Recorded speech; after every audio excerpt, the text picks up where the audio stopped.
नमस्कार, जनता टीवी देख रहे हैं आप। आपके साथ मैं हूं खुशबू पांडे। बुलेटिन की शुरुआत करेंगे बड़ी और अहम जानकारी के साथ करेंगे। बड़ी जानकारी मिल रही है उससे आपको रूबरू कराएंगे केदारनाथ से। ये बड़ी जानकारी, उपचुनाव में प्रचार का आज आखिरी दिन है। सीएम धामी गुप्त काशी में चुनावी प्रचार करेंगे। आशा नौटियाल के समर्थन में जनसभा करेंगे। शाम 5 बजे तक चुनावी प्रचार थम जाएगा। 20 नवंबर को मतदान होना है, 23 नवंबर को मतगणना होगी। लेकिन इससे पहले कि आपको बताते चले, सभी पार्टियों की ओर से अपनी दमखम झोंकने की कोशिश की जा रही है। इसी कड़ी में मुख्यमंत्री पुष्कर सिंह धामी भी चुनाव प्रचार करेंगे। केदारनाथ उपचुनाव का आज आखिरी दिन है। सीएम धामी गुप्त काशी में चुनावी प्रचार प्रसार करेंगे। आशा नौटियाल के समर्थन में जनसभा करेंगे। जनता से रूबरू होंगे। आशा नौटियाल के पक्ष में जनता को लुभाने की यहां पर कोशिश की जाएगी। तो केदारनाथ उपचुनाव का रण बताते चले आपको कि केदारनाथ उपचुनाव में आज प्रचार का आखिरी दिन है। चुनावी प्रचार प्रसार थम जाएगा। 20 नवंबर को मतदान होना है, 23 नवंबर को मतगणना होगी। आशा नौटियाल के समर्थन में आज मुख्यमंत्री खुद मोर्चा संभालेंगे। गुप्त काशी में चुनावी प्रचार करेंगे, जनसभा करेंगे, जनता से रूबरू होंगे। तो केदारनाथ में उपचुनाव होना है, इसी को लेकर आपको बताते चलें कि सभी पार्टियों की ओर से चुनाव प्रचार प्रसार किया जा रहा है। आज चुनावी शोर भी थम जाएगा। आशा नौटियाल बीजेपी के प्रत्याशी हैं, उनके पक्ष में मुख्यमंत्री पुष्कर सिंह धामी खुद मोर्चा संभालेंगे, जनसभा करेंगे। आज गुप्तकाशी में बताते चले आपको कि 20 नवंबर को मतदान होना है, 23 नवंबर को मतगणना होगी, जिसको लेकर के ये साफ तौर पर तस्वीरें निकल करके सामने आएंगी कि 23 नवंबर को आखिरकार जीत का सेहरा किसके सर पर होगा। आशा नौटियाल को आप देख सकते हैं चुनावी प्रचार प्रसार करती हुई, जनता से रूबरू होती हुई, अपने पक्ष में जनता को लुभाने की भरपूर कोशिश करती हुई। और तस्वीर आपके सामने है, केदारनाथ उपचुनाव का रण है। आज खुद मुख्यमंत्री मोर्चा संभालेंगे और आज खुद चुनावी प्रचार प्रसार में उतरेंगे। मुख्यमंत्री पुष्कर सिंह धामी गुप्त काशी में जनसभा करेंगे, जनता से रूबरू होंगे। आशा नौटियाल के पक्ष में चुनावी प्रचार प्रसार करेंगे। तो केदारनाथ में उपचुनाव होना है और इसी उपचुनाव को लेकर आज मुख्यमंत्री पुष्कर सिंह धामी खुद प्रचार करेंगे। गुप्त काशी में चुनावी प्रचार प्रसार करेंगे, जनता के सामने रूबरू होंगे। आशा नौटियाल के पक्ष में चुनावी प्रचार प्रसार करेंगे। हमारे सहयोगी ज्यादा जानकारी के साथ यशराज आनंद हमारे साथ जुड़ रहे हैं। यशराज, केदारनाथ में उपचुनाव, नाक की पूरी तरह से ये लड़ाई कहां तक पहुंच रही है? आज चुनावी शोर भी थमता हुआ नजर आएगा शाम 5 बजे के बाद।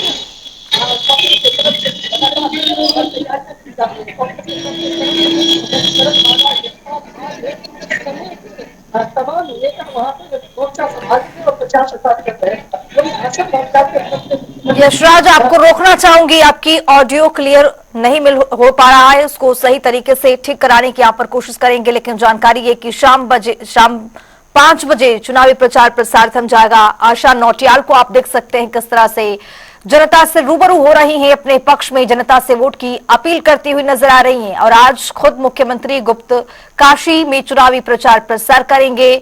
आशा नौटियाल के पक्ष में जनता से वोट की अपील करेंगे। केदारनाथ उपचुनाव होना है 20 नवंबर को। बताते चले आपको कि 23 नवंबर को मतगणना होगी। साफ तौर पर पता चलेगा कि केदारनाथ के उपचुनाव में आखिरकार विजयी कौन रहा। लेकिन आज शाम 5 बजे चुनावी शोर थम जाएगा, चुनावी प्रचार प्रसार थम जाएगा।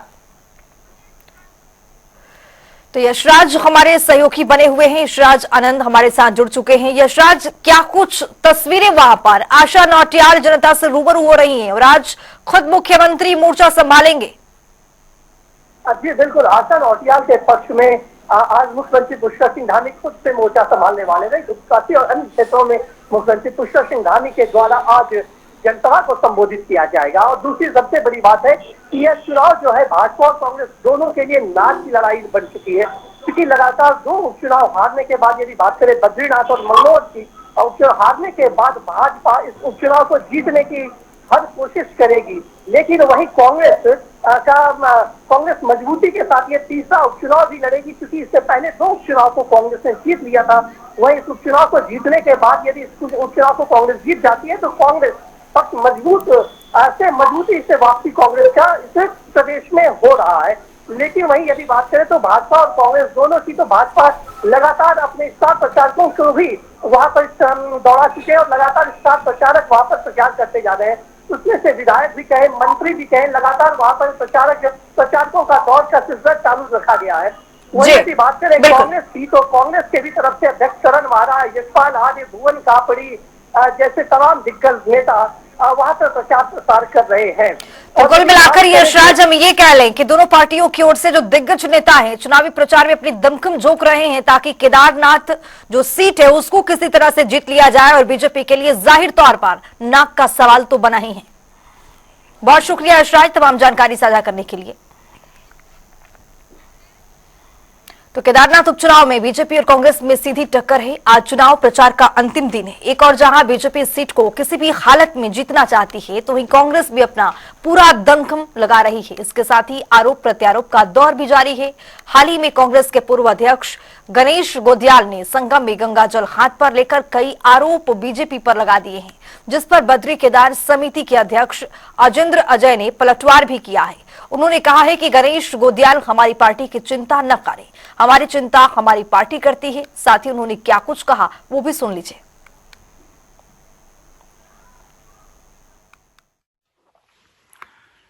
विगत दिवस कांग्रेस के नेता गणेश गोदियाल जी रुद्रप्रयाग में संगम पर एक विचित्र और हास्यास्पद नाटक करते हुए दिखे। उस नाटक में उन्होंने हाथ पे जल लेकर के भारतीय जनता पार्टी की सरकार और मुख्यमंत्री जी पर आरोप प्रत्यारोप लगाए, अनर्गल बयानबाजी करी, भ्रम और दुष्प्रचार फैलाने का प्रयास किया। एक राजनीतिक कार्यकर्ता होने के नाते, भारतीय जनता पार्टी का कार्यकर्ता होने के नाते और प्रदेश सरकार का अंग होने के नाते मेरे द्वारा गणेश गोदियाल जी के आरोपों को लेकर के, उनके आरोपों को लेकर के जो तथ्य हैं, वास्तविकता है, जो उनका दुष्प्रचार है, गणेश गोदियाल जी ने किन परिस्थितियों में, किस परिप्रेक्ष्य में, किस मनोदशा के साथ में ये बयानबाजी करी, आरोप प्रत्यारोप किए, उसको लेकर के एक वक्तव्य जारी किया, बयान जारी किया गया था मीडिया के माध्यम से। गोदियाल जी मेरे वक्तव्य के पश्चात काफी विचलित नजर आ रहे हैं और उन्होंने अपने सोशल मीडिया प्लेटफॉर्म पर एक वीडियो संदेश जारी किया, एक पोस्ट की, जिसमें कि वो भाषा की मर्यादा को भी उल्लंघन करते हुए दिखे और उन्होंने मेरे वक्तव्य को मुख्यमंत्री की चाकरी जैसे शब्द का इस्तेमाल किया। मैं गणेश गोदियाल जी को अवगत कराना चाहूंगा कि भारतीय जनता पार्टी की डिक्शनरी में, भारतीय जनता पार्टी के शब्दकोश में चाकरी और परिक्रमा जैसे शब्द सम्मिलित नहीं है। ये कांग्रेस की परिपाटी है कि वहाँ वरिष्ठ नेताओं की चाकरी की जाती है, परिक्रमा की जाती है, तभी वहाँ पर पद प्रतिष्ठा प्राप्त होती है।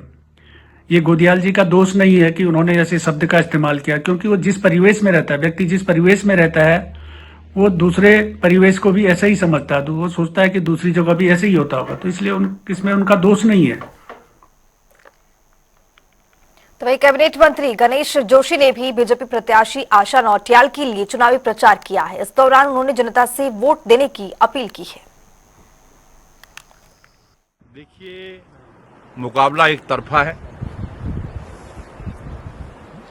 जहां नरेंद्र मोदी जी के केदारनाथ के लिए किए गए काम, पुष्कर सिंह धामी सरकार के फैसले, जो हाल ही में 10 करोड़ की मरहम उन्होंने यहाँ के आपदा प्रभावितों के लिए दिया है, और प्रत्याशी की साफ सुथरी छवि, मृदुभाषिता, उसका लाभ भारतीय जनता पार्टी को मिल रहा है और इस चुनाव को हम एक तरफा जीत रहे हैं।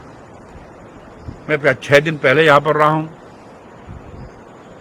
अभी 7 दिन से यहाँ पर हूँ। अभी सतेरा खाल, जगोर, अगस्तमुनि, गुप्त काशी क्षेत्र में गया। यहाँ के लोगों ने मन बना लिया है कि हम आशा को वोट करेंगे। जो विधायक रहते हुए अपनी विधायक निधि खर्च नहीं कर पाया हो, वो 2 साल में क्या करेगा, ये सवाल लोग उनसे पूछें।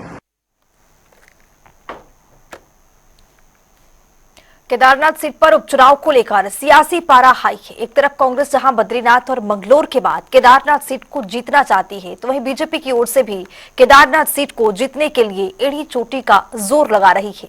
कहा तो जा रहा है कि बीजेपी के लिए केदारनाथ सीट सिर्फ एक विधानसभा सीट नहीं बल्कि प्रतिष्ठा का सवाल बना हुआ है। और ऐसा क्यों है, इस रिपोर्ट के जरिए समझिए आप। केदारनाथ उपचुनाव को लेकर उत्तराखंड में सियासी पारा हाई है, और वो भी क्यों ना।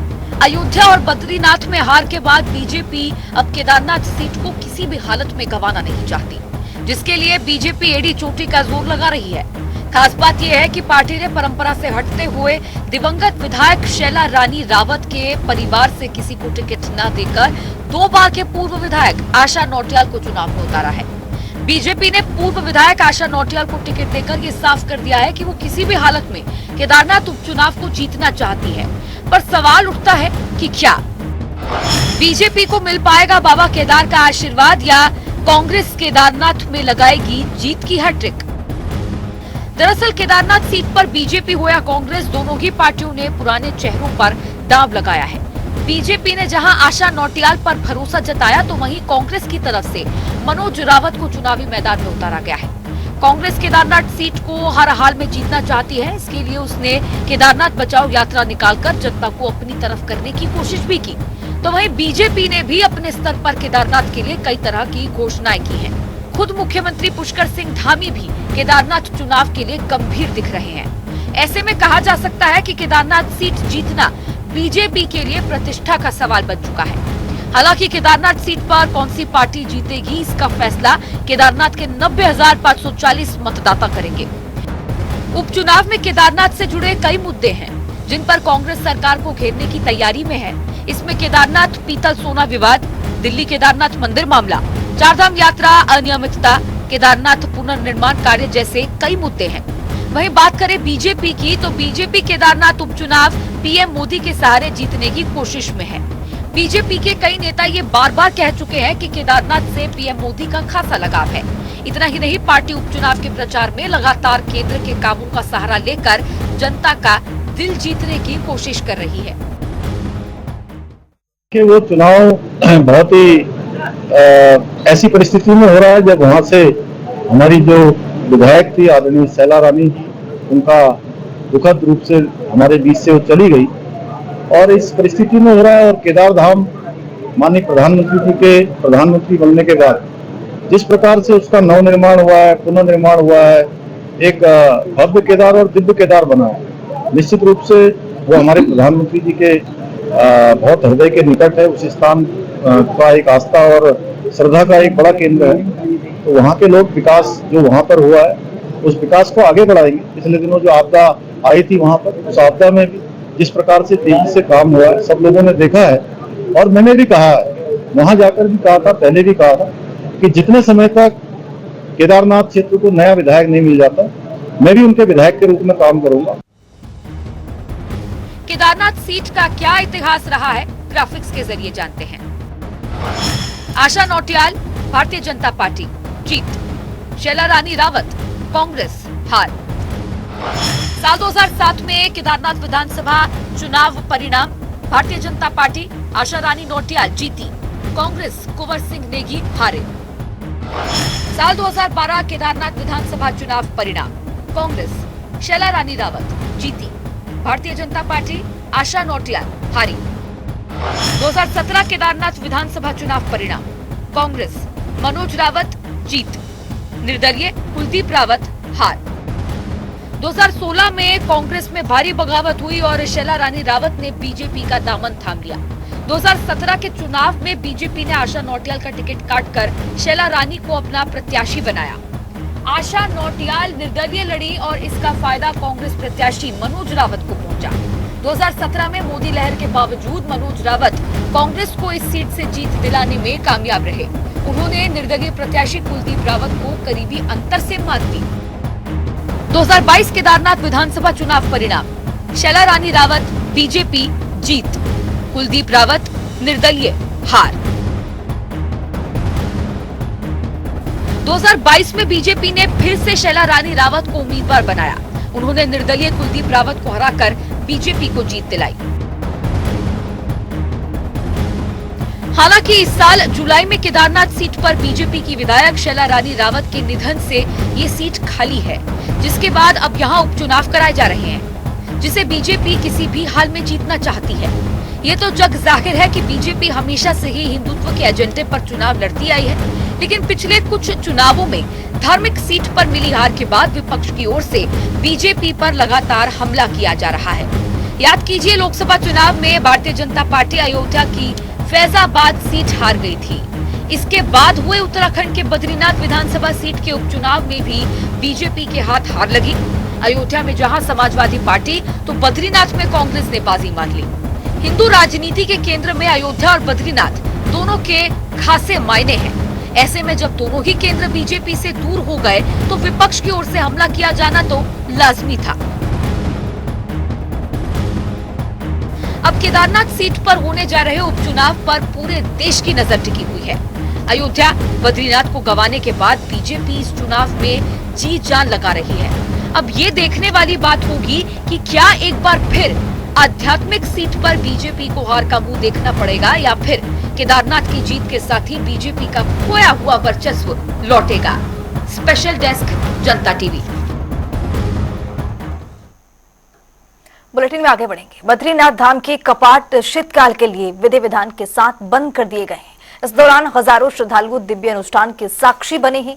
वहीं स्थानीय लोक कलाकारों और महिला मंगलतल बामड़ी पांडुकेश्वर माड़ा की महिलाओं ने सामूहिक लोक नृत्य प्रस्तुत किए और बद्री विशाल के जागर गाए। वहीं बद्रीनाथ धाम के कपाट बंद होने के साथ ही चारधाम यात्रा 2024 का भी समापन हो गया है।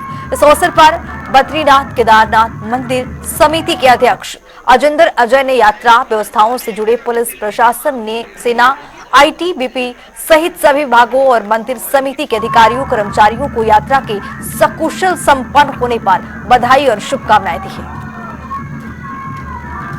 देखिए, आज बद्रीनाथ धाम के कपाट बंद होने के साथ ही जो चारधाम यात्रा थी हमारी, उसका समापन हो रहा है। और आप देख सकते हैं कि मौसम काफ़ी ठंडा भी है, लेकिन उसके बावजूद यहाँ पर जो श्रद्धालु तीर्थयात्री हैं उनके उत्साह में किसी प्रकार की कोई कमी नहीं दिखाई पड़ रही है। इस वर्ष हमारी जो चारधाम यात्रा रही है उसमें लगभग 48 लाख से अधिक तीर्थयात्री श्रद्धालु हमारे धामों में पहुँचे हैं। और जबकि इस वर्ष जो हमारे जो चारधाम यात्रा के कपाट थे वो 10 मई को खुल गए थे, और जो कपाट बंदी की तिथि है वो जल्दी इस वर्ष कपाट बंद हो रहे हैं गत वर्ष के मुकाबले। गत वर्ष 25 अप्रैल को कपाट खुल गए थे, लेकिन उसके बावजूद अगर हम औसतन प्रतिदिन के हिसाब से अगर बात करें तो इस वर्ष जो श्रद्धालुओं की, तीर्थयात्रियों की प्रतिदिन जो संख्या रही वो गत वर्ष के मुकाबले अधिक रही है। और आप ये भी जानते हैं कि इस वर्ष मानसून के सीजन में काफ़ी वर्षा भी हुई है, उसके कारण मार्ग भी बाधित होते रहे। खास करके केदारनाथ में और केदार घाटी में प्राकृतिक आपदा आई, वहाँ पर अतिवृष्टि हुई, उसके कारण पैदल मार्ग, सड़क मार्ग बाधित हो चुका था। उत्तराखंड राज्य में दिसंबर महीने में आयोजित होने जा रहे अंतर्राष्ट्रीय आयुर्वेद सम्मेलन की तैयारियां जोरों पर है। ऐसे में संभावना जताई जा रही है कि सम्मेलन से पहले राज्य की पहली योग पॉलिसी लागू हो सकती है। दरअसल साल 2023 से ही आयुष विभाग प्रदेश के लिए योग नीति तैयार करने पर काम कर रहा है। हालांकि आयुष विभाग ने योग नीति का मसौदा तैयार कर शासन को प्रशिक्षण के लिए भेज दिया है। राज्य में योग और आयुर्वेद को लेकर काफ़ी संभावनाएं परिलक्षित हो रही हैं, और योग और आयुर्वेद को बढ़ावा देने के लिए उसके जो भी संस्थान कार्य करते हैं उसमें एक रूपता लाने के लिए और क्वालिटी संस्थानों के माध्यम से योग आधारित जो भी प्रशिक्षण है और जो अभ्यास है उसको और सुदृढ़ बनाने के लिए राज्य में योग नीति के ऊपर कार्य किया जा रहा है। अभी ड्राफ्ट के जो बिंदु होते हैं उन पर चर्चा की जा रही है, और मैकेंजी संस्था के साथ भी इस संबंध में उनकी मदद सहयोग लिया जा रहा है। शीघ्र ही एक ड्राफ्ट जैसे तैयार हो जाएगा, इसको सक्षम स्तर पर अनुमोदन के लिए प्रस्तुत किया जाएगा। देहरादून में हुए भीषण सड़क हादसे में 6 युवाओं की मौत के बाद मित्र पुलिस की ओर से जन जागरूकता अभियान चलाया जा रहा है। इस पर जानकारी देते हुए देहरादून के एसपी सिटी प्रमोद कुमार ने कहा है कि कॉलेज में अभियान चलाकर हम युवाओं से अपील कर रहे हैं कि वो अपने वाहन को उतनी ही रफ्तार से चलाएं जितने में वो नियंत्रित कर सकें। जो एक्सीडेंट की घटना हुई थी कैंट क्षेत्र में, तो उसी के दृष्टिगत हमारे द्वारा जो है विभिन्न प्रोग्राम में और विभिन्न जो है कॉलेजेस में, खासकर हमारा जो युवा वर्ग है, जैसे कि आपको पता है कि उसमें हमारे जो हैं युवा साथी ही थे जो अपनी ज़िंदगी की जंग हार गए थे। तो उसी के संबंध में युवाओं को खासकर हम लोगों के द्वारा अपील की जा रही है, कृपया करके एक तो अपने वाहन को जो है सावधानीपूर्वक चलाएं और उतनी ही स्पीड उसकी रखें जितनी की इमरजेंसी में आप उसको कंट्रोल कर पाएँ। ओवर स्पीडिंग कतई ना करें। और इसके बाद जो दूसरा एक प्रमुख कारण आता है एक्सीडेंट होने का, ड्रंकन ड्राइविंग।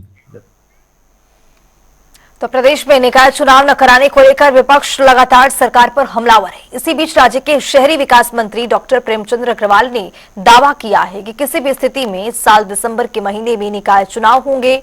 निकाय चुनाव में आरक्षण की स्थिति तय होते ही सरकार निकाय चुनाव का कार्यक्रम जारी करेगी।